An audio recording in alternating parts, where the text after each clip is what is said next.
Dengan senyum menggoda, aku memandang kamera. Pakaiin baby oil dulu, sayang, biar licin. Nah gitu. Hati-hati, aku tertawa kecil melirik ke arah skuadku. Sebelum lanjut ke dalam ceritanya, seperti biasa absen dulu di komentar ya. Dari daerah mana kamu berasal dan jam berapa kamu nonton video ini? Aku tersenyum lagi. Oke, kita langsung saja mulai ke cerita lengkapnya. Ini dia kisah dari channel HRSBK. Dewi, seorang janda berusia 45 tahun, sudah 2 tahun hidup sendiri sejak ditinggal suaminya. Meski usianya tidak muda lagi, pesonanya masih begitu kuat. Ia pandai merawat diri, berpakaian sederhana, tapi selalu terlihat anggun. Aura itu membuat banyak pria sulit mengalihkan pandangan setiap kali ia lewat. Dewi sendiri tahu betul pesona yang ia miliki. Ia tidak menutupinya, bahkan sering memanfaatkannya untuk menarik perhatian. Baginya, perhatian pria adalah semacam energi baru. Semakin banyak mata yang tertuju padanya, semakin percaya diri ia merasa.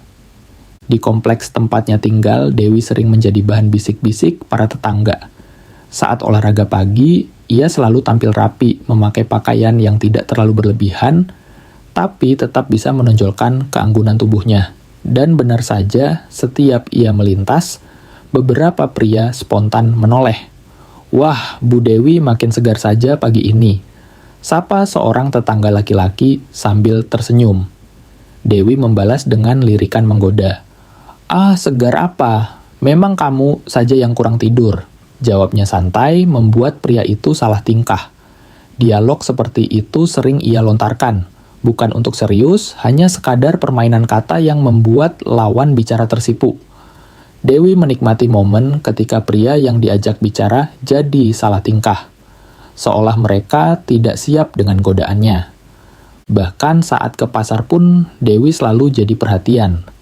Pedagang sayur, tukang buah, bahkan tukang parkir sering berlomba memberi perhatian lebih. Bu Dewi, ini sayurannya saya kasih bonus cabai ya, biar makin pedas, ujar seorang pedagang sambil terkekeh. Dewi menoleh dengan senyum tipis. Wah, bisa saja mas, tapi saya sudah cukup pedas kok tanpa cabai tambahan. Jawabnya santai, membuat beberapa orang di sekitar itu ikut tertawa kecil. Dewi memang pandai memainkan suasana. Baginya menggoda bukan sekadar mencari pasangan, melainkan cara untuk menikmati hidup. Ia suka melihat reaksi pria-pria yang dibuatnya salah tingkah. Ada kepuasan tersendiri ketika ia tahu dirinya masih bisa jadi pusat perhatian di usianya sekarang. Selain di dunia nyata, Dewi juga aktif di media sosial. Foto-fotonya sering dibanjiri komentar dari para pria. Ia tidak pernah tampil berlebihan. Hanya pose sederhana dengan senyum manis. Tapi hasilnya selalu sama. Banyak pesan masuk. Dewi tidak pernah langsung serius, namun ia senang meladeni percakapan dengan sedikit nakal. Bu Dewi, awet muda sekali. Rahasianya apa? Tanya seorang pria di pesan pribadi. Ia membalas cepat. Rahasia dong. Kalau saya kasih tahu, nanti semua orang jadi muda juga. Kamu maunya saya tetap spesial atau tidak? Balasan sederhana itu saja sudah cukup membuat lawan bicaranya semakin terikat. Dewi tahu permainan kata lebih tajam daripada sekadar penampilan. Kadang ia sengaja memancing, mengunggah foto sambil menulis caption yang menggoda seperti, "Hari ini panas sekali, ada yang mau ajak saya ngadem?" Komentar pun langsung membeludak. Dari sekian banyak yang mencoba mendekat, Dewi menikmati sensasi diperebutkan. Meski tidak semua pria menarik perhatiannya, Dewi jarang menutup pintu. Ia selalu memberi kesempatan bagi siapa saja yang berani mencoba. Baginya, dikejar-kejar pria jauh lebih menyenangkan daripada duduk diam menunggu. Bu Dewi ini kenapa masih sendirian? Cantik begini banyak yang mau, ucap seorang pria di warung kopi suatu sore.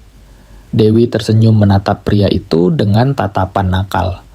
Sendiri itu pilihan mas, kalau saya langsung pilih satu, yang lain nanti kecewa dong. Jawaban itu membuat semua orang di sekitar warung terdiam, lalu tertawa bersama. Dewi lagi-lagi berhasil mencuri perhatian. Di balik semua itu, Dewi tidak pernah merasa bersalah. Ia tahu orang bisa saja menilainya genit atau terlalu berani. Namun, ia tidak peduli. Yang ia inginkan sederhana. Hidupnya terasa lebih berwarna dengan perhatian dari para pria. Baginya, menggoda bukan dosa, melainkan seni. Dewi semakin terbuka dengan dunianya setelah mengenal media sosial. Dari layar ponsel saja, ia bisa menjaring banyak pria yang siap memberi perhatian. Hampir setiap hari ada saja pesan masuk. Mulai dari ucapan selamat pagi, ajakan makan malam, sampai rayuan-rayuan yang dibuat manis.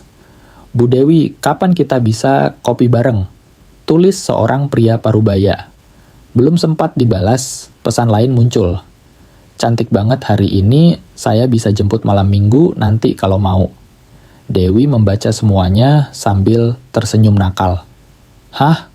Ramai sekali yang antre, gumamnya. Keseharian Dewi kini diwarnai dengan berbagai pertemuan. Siang bisa dihabiskan dengan satu pria di kafe. Malamnya bertemu lagi dengan yang lain di restoran. Malam minggu sering ia pilih untuk sesuatu yang lebih berkesan. Entah itu menginap di hotel atau ikut berlibur ke villa. Semua terasa seperti permainan yang menyenangkan. Suatu malam minggu, Dewi duduk di lobi hotel menunggu seorang pria yang baru saja dikenalnya. Begitu pria itu datang, Dewi langsung menyambut dengan tatapan penuh pesona. Lama sekali saya sampai bosan nunggu, katanya manja.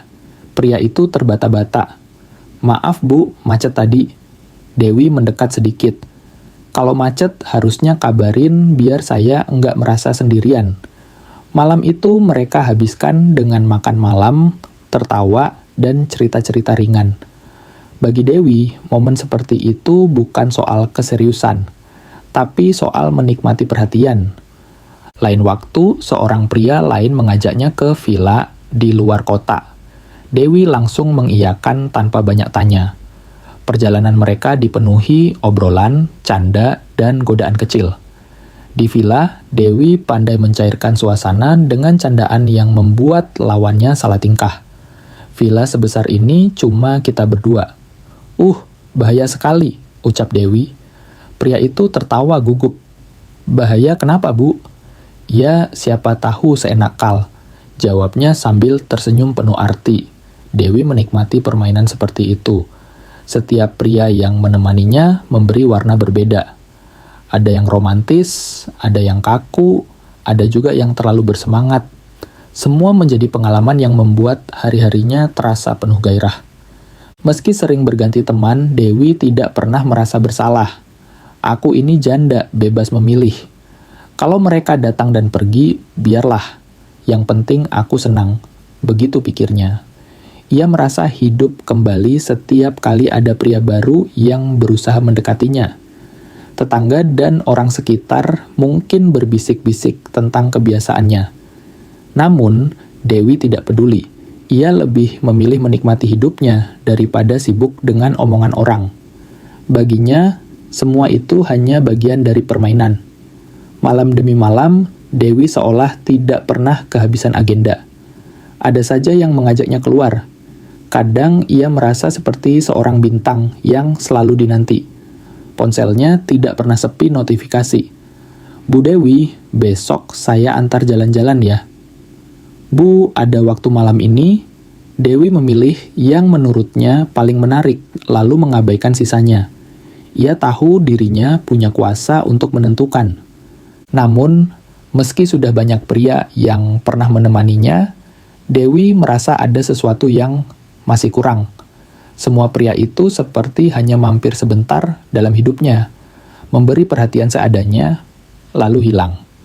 Mereka bisa membuatnya tertawa, bisa menemani di hotel atau villa, tapi tetap saja ada bagian dalam dirinya yang kosong. Suatu malam setelah pulang dari sebuah villa bersama seorang pengusaha, Dewi merenung di kamarnya.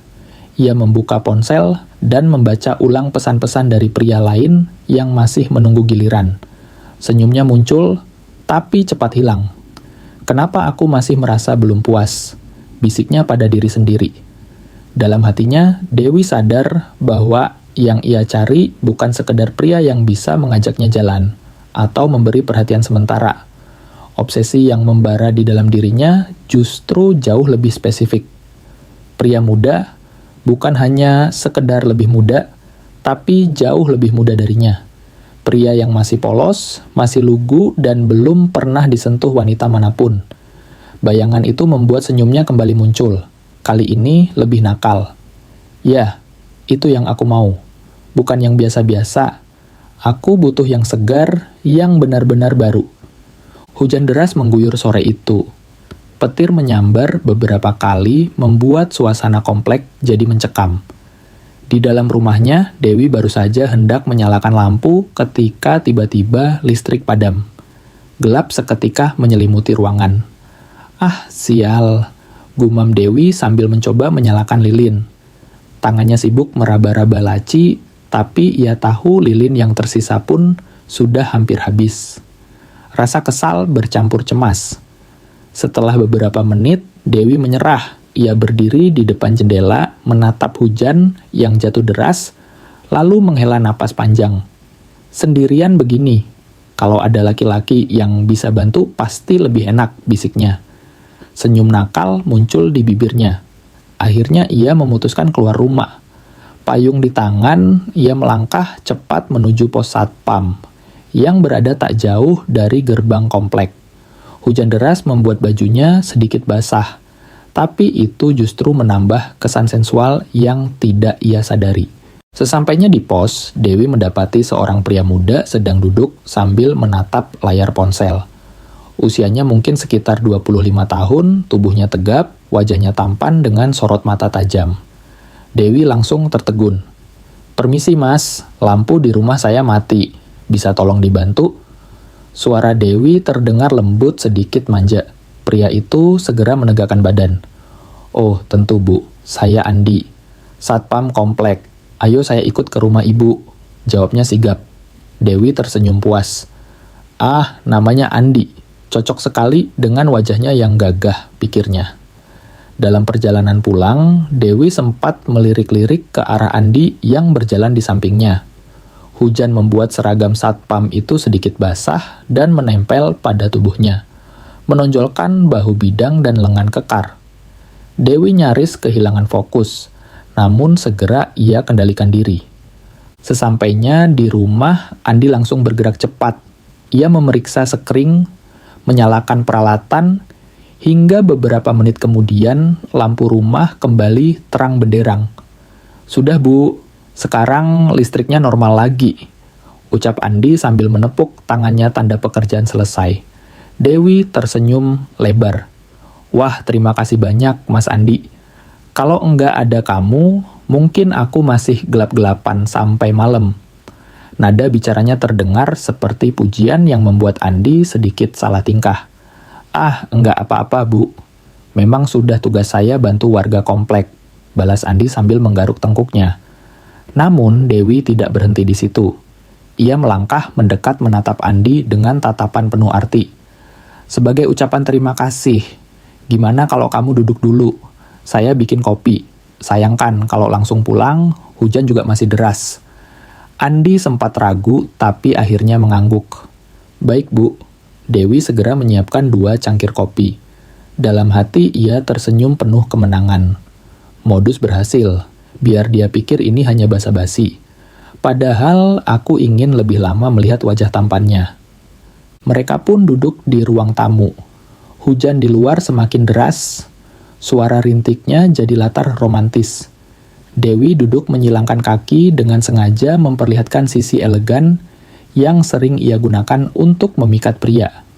Tangannya memegang cangkir, namun matanya tak henti-hentinya melirik Andi. "Jadi Mas Andi sudah berapa lama kerja di sini?" tanya Dewi membuka obrolan. "Baru sekitar 6 bulan, Bu." Masih baru ternyata, tapi kelihatan sigap sekali." "Nggak heran listrik bisa nyala lagi secepat itu," goda Dewi. Suaranya lembut, namun syarat makna. Andi hanya senyum kaku. Ia jelas tidak terbiasa dengan cara bicara wanita seperti Dewi. Dewi pun semakin bersemangat. Ia merasa seperti gadis remaja yang sedang jatuh cinta. Ada getaran aneh setiap kali menatap wajah Andi. Inilah bedanya pria muda, segar, polos dan belum terkontaminasi gaya pria tua yang membosankan batinnya. Waktu berjalan, kopi hampir habis. Namun Dewi tidak ingin momen itu berakhir. Ia terus mencari topik pembicaraan. Sesekali menambahkan tawa manja atau lirikan yang membuat suasana terasa hangat. Hari itu Dewi berdiri di dapur sambil menatap keran air. Tidak ada yang benar-benar rusak, hanya sedikit longgar. Namun bagi Dewi itu sudah cukup jadi alasan untuk memanggil Andi datang ke rumah. Dengan sedikit senyum licik, ia mengangkat ponsel dan menekan nomor pos satpam. "Halo Mas Andi, bisa tolong datang ke rumah saya sebentar? Keran di dapur bocor, airnya netes terus. Saya nggak bisa benerin sendiri." Tidak lama Andi pun datang. Ia masih mengenakan seragam satpam, membuat penampilannya terlihat gagah. "Kerannya yang mana, Bu?" tanyanya sopan. Dewi pura-pura panik. "Itu loh di dapur, airnya bikin basah semua meja." "Aduh, pusing saya kalau begini." Andi segera memeriksa. Dengan mudah ia mengencangkan baut dan keran pun kembali normal. Hanya butuh beberapa menit. "Sudah, Bu, ternyata cuma kendur sedikit." "Enggak parah," katanya sambil tersenyum. Dewi memiringkan kepala menatap Andi lekat-lekat. "Masa sih cuma begitu aja? Kalau saya sendiri bisa rusak semua itu, Mas. Untung ada kamu." Andi tertawa kecil. "Ibu ini bisa saja." Mumpung sudah di sini duduk dulu lah. Saya bikinin minuman. Enggak enak kalau langsung pulang," ajak Dewi sambil menunjuk ruang tamu. Andi sempat ingin menolak, tapi Dewi tidak memberi kesempatan. Ia sudah lebih dulu melangkah, mengambil 2 gelas jus dingin, lalu kembali dengan senyum hangat. Mereka duduk berhadapan. Suasana mendadak cair. Obrolan mengalir ringan tentang cuaca, pekerjaan, hingga hal-hal sepele yang justru membuat mereka tertawa bersama. Setelah beberapa saat, Dewi mendekat sedikit. "Mas Andi suka nonton film enggak?" tanyanya tiba-tiba. "Ya, kadang-kadang, Bu. Saya tuh suka banget nonton film Jepang. Serius, kadang sampai lupa waktu. Kamu mau coba nonton bareng saya?" Tatapnya penuh arti. Andi tampak ragu, tapi Dewi tidak menunggu jawaban. Ia langsung menyalakan televisi, memilih salah satu film Jepang yang sudah ia siapkan. "Ayo duduk sini dekat saya. Nonton bareng lebih enak kalau berdampingan," ujarnya dengan nada nakal. Andi pun duduk di sampingnya. Sesekali Dewi pura-pura berkomentar, sesekali tertawa kecil. Lalu tanpa sadar bahunya menyentuh lengan Andi. "Wah, seru ya itu. Saya suka banget sama ceritanya," katanya meski matanya lebih sering mencuri pandang ke arah Andi daripada ke layar. Andi hanya senyum kikuk tapi tidak beranjak. Dewi merasakan kemenangan kecil. Akhirnya dia duduk di sini, dekat sekali. Tinggal aku cari cara agar dia makin betah. Tak lama Dewi berdiri. "Nonton aja bikin ngantuk. Gimana kalau kita karaokean? Saya punya mic sama aplikasi karaoke. Seru loh." Andi terbelalak. "Karaoke, Bu. Saya nggak jago nyanyi." Justru itu yang penting, bukan bagus atau jeleknya suara, tapi serunya. "Ayo, jangan malu-malu." Ia segera menyiapkan mic, memilih lagu pop lawas yang easy listening. Suaranya melengking penuh ekspresi, kadang dibuat-buat seolah artis panggung. Andi tertawa melihat gaya Dewi yang begitu lepas. "Giliran kamu sekarang," kata Dewi sambil menyodorkan mic. Andi mengangkat tangan menolak. "Saya malu, Bu." Mas Andi, malu itu kalau ketemu orang banyak. Kalau sama saya aja nggak usah malu. Anggap aja lagi main sama teman." Akhirnya Andi mencoba menyanyi. Suaranya biasa saja, tapi Dewi bertepuk tangan heboh. Seolah itu penampilan terbaik yang pernah ia dengar. "Keren banget, ternyata suara kamu enak didengar, Mas." "Ibu ini bisa saja." Dewi mulai merasa jenuh dengan rutinitasnya yang hanya berkisar di rumah dan komplek. Hubungannya dengan Andi memang semakin akrab, tapi ia ingin sesuatu yang lebih menantang dan lebih seru. Suatu sore ketika mereka duduk santai di ruang tamu, Dewi tiba-tiba berkata, "Mas, kalau terus di rumah kita bisa bosan. Gimana kalau kita liburan ke Bali? 3 hari aja, cuma kita berdua." Andi sempat terdiam. "Bali Bu, serius?" Dewi tersenyum manis. Matanya berkilat penuh arti. "Iya, masa iya saya bohong? Saya pengen kita punya momen khusus. Jalan-jalan bareng, belanja, terus menginap di villa mewah. Pasti seru." Andi menelan ludah. "Kalau cuma berdua nggak apa-apa, Bu." Dewi mendekat, suaranya dibuat pelan. "Kenapa harus apa-apa? Lagian saya kan ngajak kamu, artinya saya pengen ditemani sama kamu, bukan yang lain." Dan begitu saja rencana itu pun terlaksana. Mereka berangkat ke Bali dengan penerbangan pagi. Setibanya di sana, Dewi sudah menyiapkan segalanya. Sebuah villa mewah dengan kolam renang pribadi, ruang tamu besar, dan balkon menghadap laut. Andi tampak kagum. "Wah Bu, ini keren banget. Saya belum pernah nginep di tempat kayak gini." Dewi tertawa kecil. "Makanya ikut saya itu nggak pernah rugi. Selalu ada kejutan." Hari pertama mereka habiskan dengan berjalan-jalan di pantai, menikmati matahari sore, dan belanja di pusat oleh-oleh.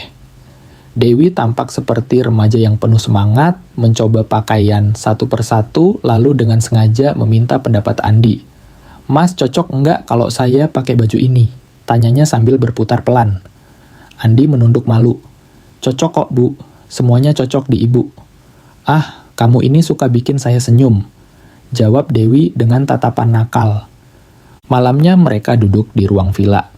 Dewi sudah menyiapkan laptop dan film Jepang favoritnya.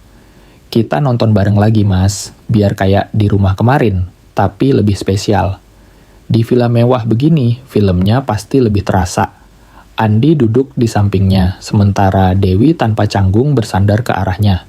Sesekali ia tertawa kecil, lalu pura-pura menepuk Andi sambil berkata, "Lucu ya bagian ini."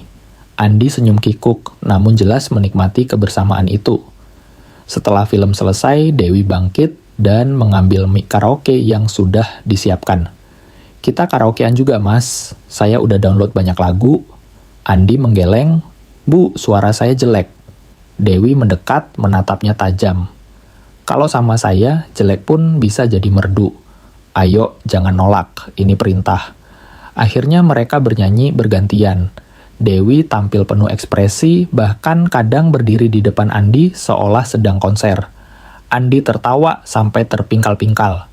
Saat gilirannya, suaranya terdengar pas-pasan. Tapi Dewi bertepuk tangan heboh. "Mas, kamu itu calon bintang karaoke.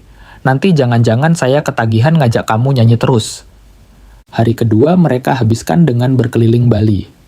Mereka menyewa motor, mampir ke pantai lain, hingga mengunjungi toko-toko souvenir. Dewi tidak pernah melepaskan lengannya dari Andi. Seolah-olah ia ingin dunia tahu bahwa pria muda ini kini ada di sisinya. Sore harinya mereka kembali ke villa. Hujan turun ringan, udara terasa sejuk. Dewi memilih duduk di balkon, bersandar menatap laut. "Indah ya Mas, tapi lebih indah lagi kalau ada yang nemenin kayak sekarang." Andi menoleh lalu tersenyum. "Saya juga senang bisa di sini, Bu." Dewi membalas senyum itu. "Jangan panggil saya, Bu. Terus di sini cukup panggil Dewi." Hari ketiga mereka lebih banyak menghabiskan waktu di villa. Dari berenang, nonton film Jepang lagi hingga karaokean sampai larut malam. Tawa dan canda terus mengisi ruangan, membuat suasana begitu ceria. Dewi merasa hidupnya benar-benar berbeda sejak ada Andi. Saat mereka bersiap pulang ke Jakarta, Dewi menatap Andi dalam-dalam di bandara. 3 hari ini rasanya cepat sekali, tapi saya nggak mau ini berhenti di Bali. Kita harus lanjutkan, Mas." "Setuju?" Andi senyum sedikit gugup, namun jelas bahagia. "Saya setuju, Bu." Dewi, dan begitulah perjalanan ke Bali bukan hanya sekadar liburan, melainkan langkah besar yang membuat hubungan mereka semakin dekat. Sepulang dari liburan di Bali, Dewi merasa waktunya tepat untuk membawa hubungannya dengan Andi ke level berikutnya. Semua momen 3 hari di villa itu membuatnya semakin yakin. Ia tidak mau lagi sekadar bermain-main. Kali ini, ia menginginkan sesuatu yang lebih serius. Sore itu, Dewi mengundang Andi datang ke rumahnya. Mereka duduk di ruang tamu. Suasana terasa berbeda, tidak ada tawa keras atau candaan berlebihan seperti biasanya. Dewi menatap Andi dengan sorot mata yang lebih dalam. "Mas Andi," ucapnya pelan. Andi mengangguk. "Iya, Bu." Dewi." Dewi tersenyum tipis. "Kamu tahu kan sejak suami saya meninggal, saya punya bisnis warisan yang terbengkalai, toko-toko, beberapa aset, tapi semua nggak keurus. Saya butuh seseorang yang bisa saya percaya untuk mengurus itu." Andi menelan ludah. "Maksudnya saya?" Dewi mengangguk, "Mantap. Iya, saya percaya kamu. Saya nggak mau orang lain yang pegang. Kamu sudah buat saya merasa nyaman. Jadi saya mau kamu jadi tangan kanan saya." Andi terdiam, jelas terkejut dengan tawaran itu. Namun sebelum ia sempat menjawab, Dewi mencondongkan tubuh, menatapnya lekat-lekat. "Tapi bukan cuma itu, Mas. Saya juga mau kamu jadi suami saya." Andi terbelalak. Suami?" Dewi tertawa kecil, nada suaranya nakal. "Kenapa kaget? Kamu pikir saya cuma ngajak main-main aja? Saya nggak main-main kalau sudah jatuh hati. Saya mau kita resmi menikah." Hening sejenak, Andi menarik napas panjang, lalu menatap balik dengan mata yang bergetar. "Dewi, saya ini cuma satpam. Apa kamu yakin?" Dewi mengangguk tegas. "Yakin. Saya nggak peduli status kamu apa. Yang penting, saya mau kamu. Dan kalau kamu terima, mulai besok kamu berhenti jadi satpam. Fokus ke saya, ke bisnis, ke hidup kita berdua." Kalimat itu membuat dada Andi berdegup kencang. Perlahan senyum lebar muncul di wajahnya. "Kalau begitu, saya terima Dewi. Saya siap jadi suami kamu." Dewi bertepuk tangan kecil. Matanya berbinar seperti remaja yang baru saja mendapat kabar bahagia. "Nah, itu baru jawaban yang saya mau dengar." Beberapa hari kemudian, Dewi menghubungi kakaknya yang tinggal di luar negeri. Ia menceritakan tentang hubungannya dengan Andi, tentang rencana pernikahan mereka. Awalnya kakaknya terdiam lama di ujung telepon. Namun setelah mendengar keyakinan Dewi, ia akhirnya berkata, "Kalau itu membuatmu bahagia, aku restui." Dewi tersenyum puas. Restu pertama sudah ia kantongi. Langkah berikutnya, ia menemani Andi pulang ke kampung. Orang tua Andi awalnya tampak canggung menerima kabar bahwa anaknya akan menikah dengan seorang janda kaya. Namun, Dewi tahu cara mengambil hati. Dengan sikap ramah dan sedikit kelakar nakal yang membuat semua tertawa, akhirnya restu pun diberikan. "Kalau Andi serius, kami juga restui. Semoga kalian bahagia," kata ayah Andi sambil menepuk bahu putranya. Hari pernikahan pun tiba. Tidak ada pesta mewah, tidak ada dekorasi berlebihan. Mereka memilih melangsungkan akad di kantor urusan agama dengan saksi keluarga dekat. Dewi tampil elegan dengan kebaya sederhana.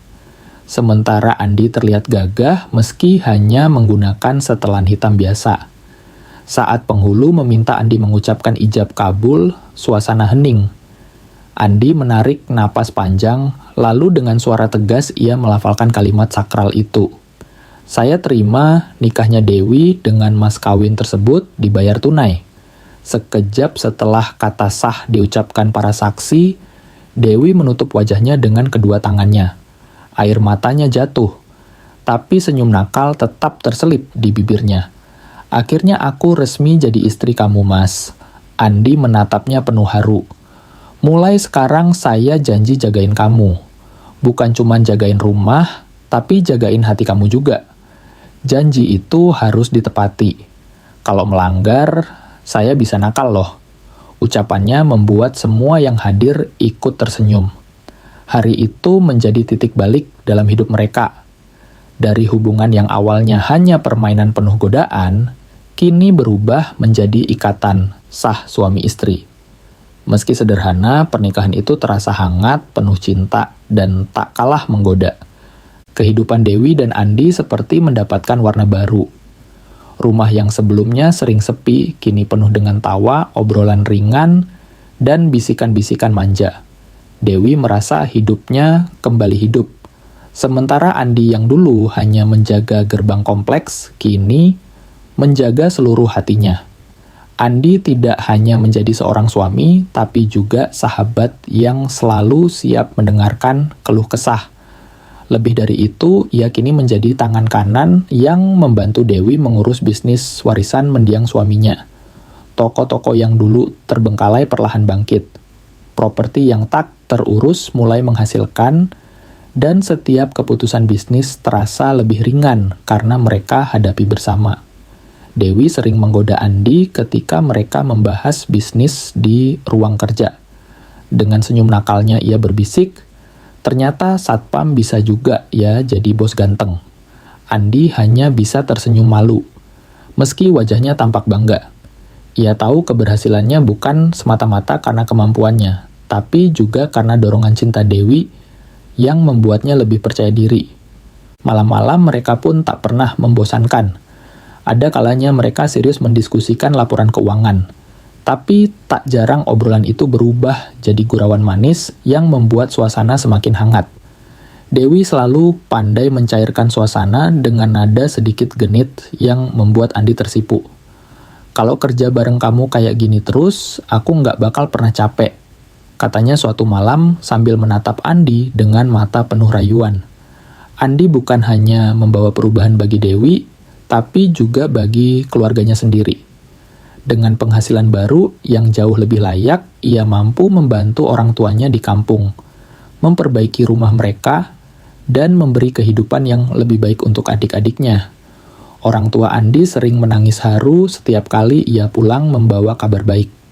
Semua itu membuat Andi semakin mencintai Dewi karena perempuan itu tidak hanya mengubah hidupnya, tapi juga keluarganya. Hubungan mereka yang bermula dari pertemuan sederhana di pos satpam saat hujan deras kini berubah menjadi kisah cinta yang indah. Dewi sering menceritakan kisah itu pada teman-temannya dengan nada menggoda. Bayangkan saja, dari satpam jadi suami, itu kan seperti cerita drama, tapi jauh lebih menggairahkan, ujarnya sambil terkekeh. Bagi Dewi, Andi bukan hanya pasangan hidup, tapi juga simbol kebebasan dari rasa sepi. Ia menemukan cinta yang benar-benar membuatnya merasa hidup lagi. Sementara bagi Andi, Dewi adalah anugerah yang tak pernah ia bayangkan sebelumnya. Ia jatuh cinta bukan hanya pada kecantikan Dewi, tapi juga pada keberanian dan kenakalannya yang selalu membuat hubungan mereka berwarna. Meski ada saja orang-orang yang mencibir hubungan mereka karena perbedaan status sosial, Dewi tidak pernah peduli. Ia justru semakin berani menunjukkan kebahagiaannya. Biar saja mereka iri. Yang penting aku bahagia sama suamiku, katanya dengan gaya sedikit angkuh, namun penuh percaya diri. Kebahagiaan itu juga menjadi inspirasi bagi orang-orang di sekitar mereka. Beberapa kerabat dan teman Dewi mulai percaya bahwa cinta sejati memang tidak mengenal batas status atau usia. Cinta bisa tumbuh di mana saja, bahkan di pos satpam saat hujan deras. Hari-hari Dewi dan Andi terus berjalan harmonis penuh dengan canda, kerjasama, dan sentuhan mesra, yang selalu membuat mereka merasa muda kembali. Bagi mereka, rumah tangga bukan sekedar kewajiban, melainkan sebuah petualangan baru yang selalu bisa dibuat nakal, liar, sekaligus penuh cinta. Dari seorang janda kaya dan satpam sederhana, kini mereka menjadi pasangan yang saling melengkapi, saling menguatkan, dan saling menggoda di setiap langkah. Kehidupan mereka membuktikan bahwa cinta sejati tidak bisa diukur dengan harta, status, atau pandangan orang lain. Yang terpenting adalah bagaimana mereka mampu membuat satu sama lain bahagia. Dan itu Dewi dan Andi lakukan dengan sangat baik. Nah teman-teman, dari kisah Dewi dan Andi ini, kita bisa belajar satu hal penting. Cinta sejati itu nggak peduli sama status, harta, atau beda usia. Yang paling penting adalah kejujuran hati dan keberanian untuk bahagia. Jangan biarkan omongan orang lain menghalangi kamu menemukan kebahagiaan sejati. Teruslah berkarya, teruslah bermimpi, dan yang paling utama, teruslah menebarkan cinta. Sampai jumpa di kisah berikutnya, hanya di channel HRSBK.